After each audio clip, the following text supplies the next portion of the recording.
Only 6% of people affected with COVID need hospitalization.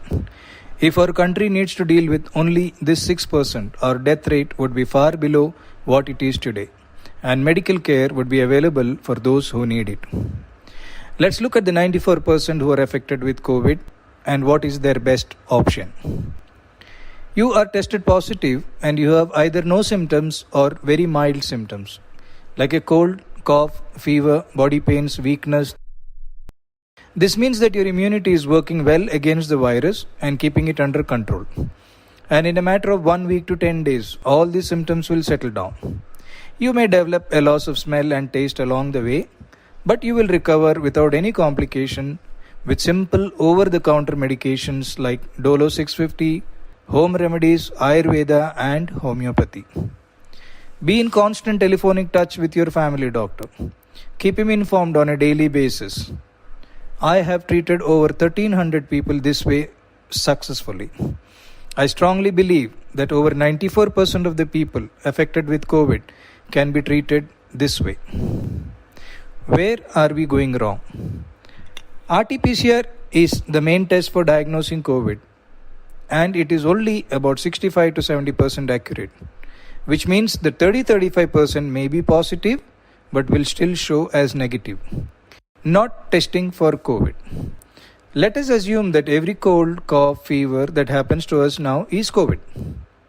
We isolate ourselves and follow the rules which are laid down by the government, and we treat it as I have advised above and be done with it in a week or 10 days time. Testing for COVID. Once you are tested positive for COVID, you follow the above line of treatment and be done with it in 1 week to 10 days time. But this is possible only in 10% of those who have tested positive. Let me explain what happens to the rest 90% who are tested positive. Panic. With the second wave hitting us hard and the fear surrounding it, the moment you are tested positive, all hell breaks loose. You are flooded with advice from relatives, friends, colleagues, each one telling you their experiences and all the gory details from the news and the social media, and you get scared. You hardly have any symptoms, but the moment you know you are positive and you hear all their advice, you start to panic. When you panic, your breathing pattern changes. You breathe shallow, and in doing so, you pull carbon dioxide in your lungs and you begin to feel breathless. You are told that the lungs are getting affected, but the fact is that your anxiety is what is causing your breathlessness.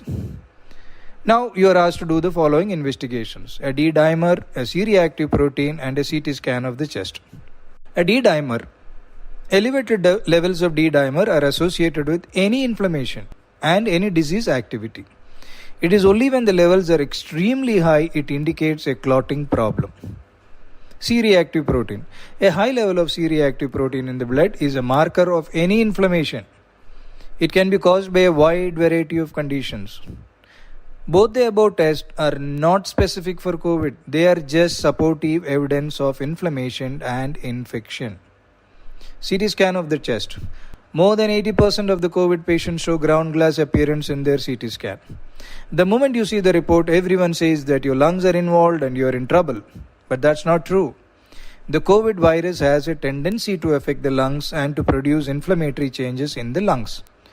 Ground glass opacity is not specific to COVID. It is seen in many inflammations and infections. These, in most cases, resolve on their own. Now your doctor starts you on an antiviral, remdesivir, which the WHO says is not effective against COVID, then an antibiotic, and then a steroid is added to the prescription to be on the safe side. Remember, when you are in panic, your doctor who is treating you will also go into panic and ask you to get admitted. After all, he is human and he is answerable for you. What you need to understand is that your immunity is doing a great job in containing the COVID virus. That is why you hardly have any symptoms.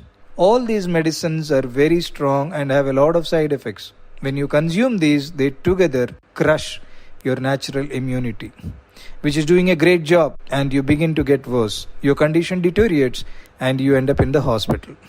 The medical system is doing its best, but it is overwhelmed and in the process of collapsing. You need to use your common sense and logic and decide which way you want to deal with the COVID when you get affected by it. The authorities are now saying that COVID is spreading through the air and not a droplet infection anymore, which means the spread is very fast. The way the second wave is hitting us, the chances are that most of us at some time or the other is going to get affected by the COVID.